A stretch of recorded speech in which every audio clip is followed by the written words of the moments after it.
Welcome back to the channel, guys. Your fellow Gen Z Brit back again with another reaction. Today we're going to be checking out 13 etiquette rules in the US that surprise tourists. I'm going to be going back to the US very, very soon. So I'm very curious to see if there's anything specifically that I have to be aware of. But with that being said, let's get straight into this one. Let's go.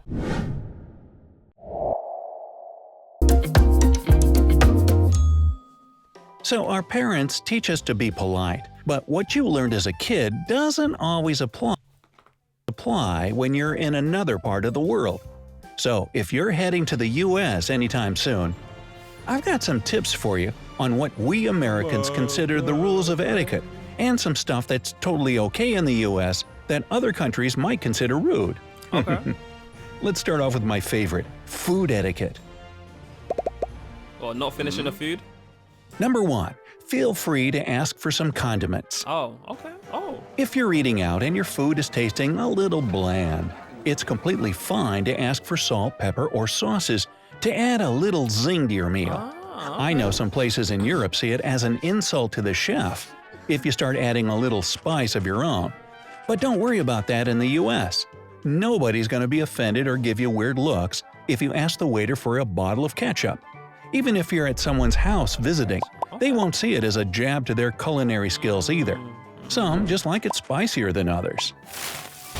Okay, yeah, Fez. You know, I hear that. I definitely do think there's definitely a little bit of that social conformity that you or that pressure to not want to upset the other person in Europe or at least in the UK. I definitely do feel that that's kind of a thing. Maybe it's not to the point where they'll get offended, but if in the US it's completely fine, then yeah, I guess that's a difference. Yeah, I wasn't expecting that. There would be a part in my brain going, I don't know if I want to say it because I don't want to upset them. There would be a little bit of that. But interesting. Okay. Culinary skills either. Some just like it spicier than others. It's good to know. Good to know. Number 2. Always tip. Okay, well, maybe not always, but it's a rare occurrence if you don't tip your waiter, hairdresser, cab driver, and so on. Right. And only if the service was really awful. But even then, a lot of Americans feel guilty about not leaving any tip. The rule is 15 to 20% of the bill. Right, fine. So get ready to do some mental math each time you eat out. I've heard that tipping isn't a thing in some countries, especially in East Asia, where restaurant staff always provide good service no matter what. Yeah, in the UK, it's not a thing at all. Like, I rarely ever tip. Ever. Like, generally speaking. But in the US, it's simply a sign of gratitude that your waiter did a good job, even though they're probably tired, their feet hurt, and they've got a bunch of other tables to tend to. 3. I didn't realize. Clean up after yourself at fast food restaurants. Of course, if you're going to the States, I imagine a lot of your eating out will be done in fast food joints. You'll see a lot more of those than your traditional sit and be served by a waiter types of places. Yeah. But anyways, if you're finished eating and your tray is now full of wrappers, used napkins, and empty boxes, take it to the trash can and dispose of the garbage yourself. Oh, definitely. Most fast food places don't have a separate cleaning staff for that. It's pretty much always the cashier that needs to find time between ringing people up to go clean up the dining area. Wow. Okay, that surprised me. And you know what? Again, I'm thinking back to when I when I went to the US and I went to I forgot where Cane's. I think it was Cane's that I went to, and I was with a bunch of people, and they all cleaned up after themselves. And I was thinking, okay, they're pretty polite. But I didn't realize there was more of a thing there. Like, you're kind of it's kind of expected for you to, which is something that threw me off. I know in the UK, if you don't clean up, nobody's gonna bat an eye. There's someone that'll come and deal with it. Yeah, like if you weren't to do it, like you're in a rush or something, or you just can't be asked, like nobody's gonna really care in the UK. So the fact that it's more of a thing in the US, that surprised me actually. That needs to find time between ringing people up to go clean up the dining area. Wow. So we tried to help them out a bit and clean up after ourselves. Number 4. Open gifts immediately in front of the giver. Now, I was pretty surprised when I found out that opening a gift as soon as you get it is considered bad manners in certain parts of the world.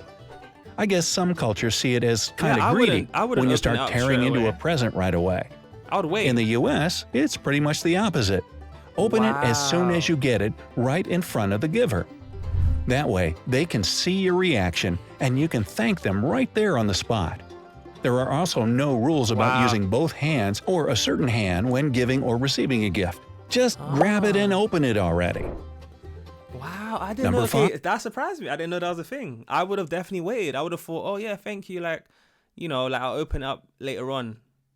Like you probably don't want me to open this right now. But what if it's like you get something like something that's complicated, like food or a cake? Oh, I don't know. Like, what if it's something that when you open up, you have to like really like mess around with it, and you're not in a position to you're not in a place where you can just put it down and set it or like leave it open. Do you know what I mean?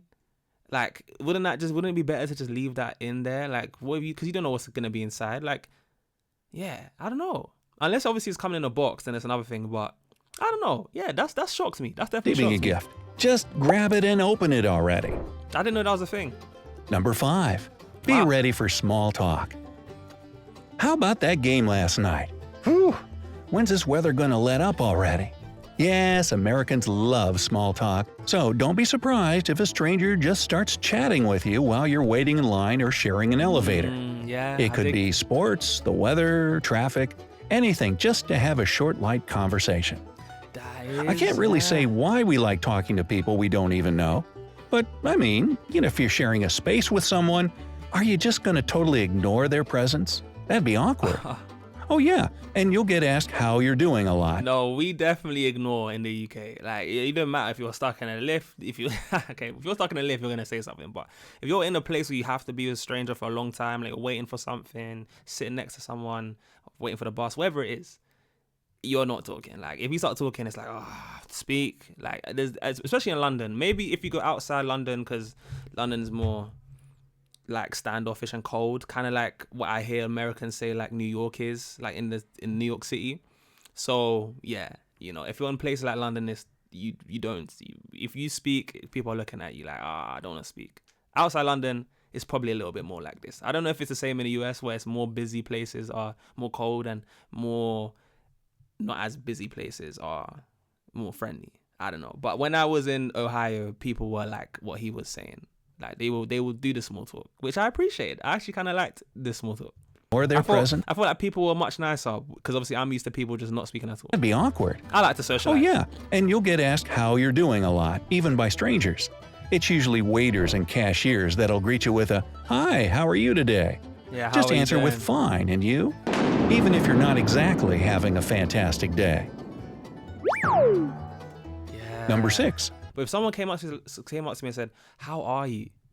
I'm thinking, oh, I'm actually doing all right. Thank you for asking. How are you? And I'm actually trying to engage in the conversation. Whereas in the US, I didn't realize that was just like a passing comment that you make, or like, just a quick greet. So I did kind of answer fully to this sometimes, not realizing that I probably might have misinterpreted what they were trying to do with the "how are you." I don't know. This is interesting. I didn't realize. First of all, let me bust the myth that Americans constantly walk around smiling ear to ear. Nobody does that, because that'd be weird. Right. But again, if you're sharing a space and making small talk with a stranger, or maybe someone opens or holds the door for you, they'll smile at you. And it's polite if you do the same. Cashiers and waiters also greet you with a big friendly smile. I read somewhere that this goes back to our early history as a country built by people who all spoke different languages. They didn't understand each other all that well, so they just smiled. Wow. But I still think we just like to be open and kind.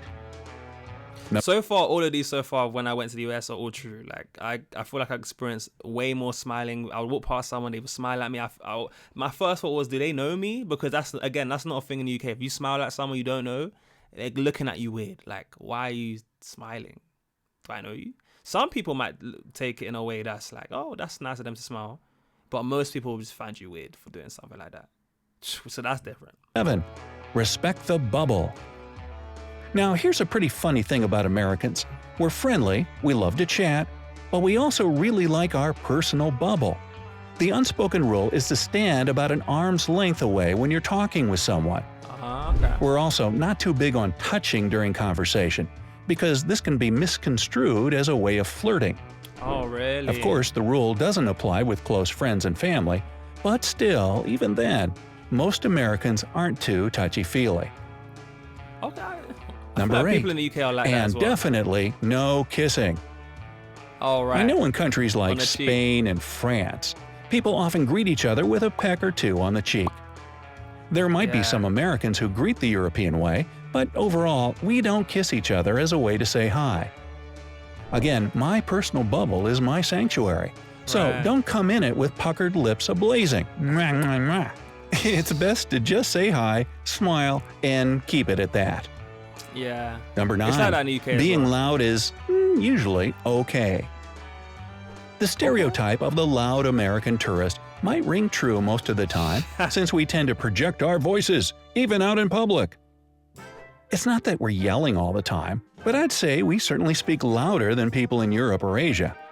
I've gotten some friendly reminder to take it down a few decibels when visiting my friends abroad. But hey, if you're ever in the States, feel free to laugh out loud or get particularly animated while telling a joke. But of Yeah, course, yeah. there's a time and place for that. You still have to hush down in places like libraries. Right. Number 10. Yeah, I hear it. I definitely do think Americans probably speak slightly louder on average.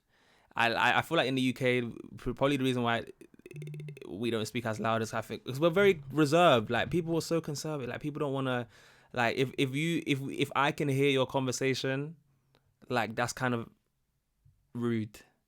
You know, people will see that as rude, or why are you talking so loud? Like, people kind of make a fuss about it for sure. So that's interesting that in the US it's not like that. Is politeness. So here's the thing about Americans. A direct, no, I don't want or like that is seen as pretty rude. But if an American gives you a polite, no thanks, I'd rather not, or I don't think that's the best idea, that doesn't mean that they're on the fence about it. No means no, even Right. if it's said indirectly and super politely. It's frowned upon to try and convince someone to do something or change their mind because it's seen as pushy and disrespectful to their wishes. I see. Number 11. Wow. Sit in the back I seat would of have a made a cab. mistake. Now this is something interesting I found out about Australia and New Zealand. There, it's considered rude to take the back seat of a cab Oh, because it's wow. almost like you're showing that you expect to be chauffeured by someone who's lower than you. Wow. Well, don't worry about that in the US. In fact, you should ride in the back seat because the driver might give you a weird look otherwise. Right, if you do. It's not an elitist thing, and you can still make friendly small talk from the back. Just respect the driver's personal bubble, that's all. Wow. Wow, New Zealand and Australia sitting in the front seat. I mean, because in the UK we sit in the back as well. Same thing over here. Like, if you sit in the front, that's seen as a bit weird unless there's no space. But okay, Number 12. interesting. Feel free to keep your shoes on inside. I had a friend from Russia recently ask me, why is it that in all American movies, people are walking around their house with their shoes on? And I just told him straight up, because that's what we do. Now, there are plenty of families here that don't have a no shoes indoors policy, although I'd say the majority don't. So here's a good rule of etiquette to live by if you ever visit an American's home. When you walk in, ask if you should take your shoes off at the door. If they say, nah, you're okay, don't feel bad about walking around their house in your shoes. I know it seems Wow. bizarre to most Yeah, people around the okay. world, but it's A-okay here. Good to know. 13. It's okay. Yeah, definitely no shoes in this house. The house, you know, like, you got to take off your shoes when you walk in, and God forbid anyone puts their shoes on the couch. Then we're scrapping. You know, we're fighting. Like, that's crazy. A-okay here. But maybe not in the US. I don't know. That's interesting. 13. It's okay to keep it casual. Overall, I'd say the biggest thing about Americans is that most of us are pretty casual and laid back. If you're ever out and about in the US, you'll see a lot of people running errands in sweatpants, gym shorts, baseball caps, and even their PJs. But it's not just about clothes either. We often keep it on a first-name basis, even with people that are generally referred to more formally in other countries. For example, okay. most of the time your boss is just Jim or Janet, not Mr. or Mrs. Jones. Wow. You might start off more formally, but I guarantee you that that person will say right off the bat, hey, call me Jim. Now, what Okay. would be weird is if their name isn't Jim. Maybe it's Howard or Benny. Then what you say is, Hey, call me a cab. So, are any of these Americanisms different or the same in your country? That joke. And to all my fellow Americans, can you add anything to the list? Let me know down in the comments. Okay, guys, that definitely seems to be the end of this video. Yeah, look, interesting. Like, there's definitely quite a few things in here that surprised me. Like, that are subtly different that I wouldn't have expected. Like the whole, like the polite way of saying no. I probably would have misunderstood that part and pushed, and not realizing that came across rude. I definitely probably would have thought the how are you thing, or they actually wanted to have a full conversation. Cleaning up after myself in a fast food restaurant, like I can definitely see myself leaving it thinking it's gonna be all right. And like there's quite a few in here that kind of surprised me, which I didn't realize. And then yeah, I guess it just goes to show just how much could be different in another country. Even though in the UK and the US we both speak English, there's so much of differences. There's so many differences, that are clearly present here. So it's good for me to be aware of this kind of stuff, because I definitely did not know of a few of these. I would love to know what is surprised you in this video, how different it is wherever you are growing up, or what things you've experienced in other countries that that shocked you. I would love to know that in the comments below, because I know a lot of you guys are watching me from all over. So yeah, guys, of course, make this a point, comment on a blue heart so I know who my real ones are. Shout out to you guys that watch me to the end. You guys know you guys are the realest of the real, or hashtag flexer if you don't have emojis. And of course, guys, I'm gonna watch JayFlex, and I'll see you guys in the next one. Peace.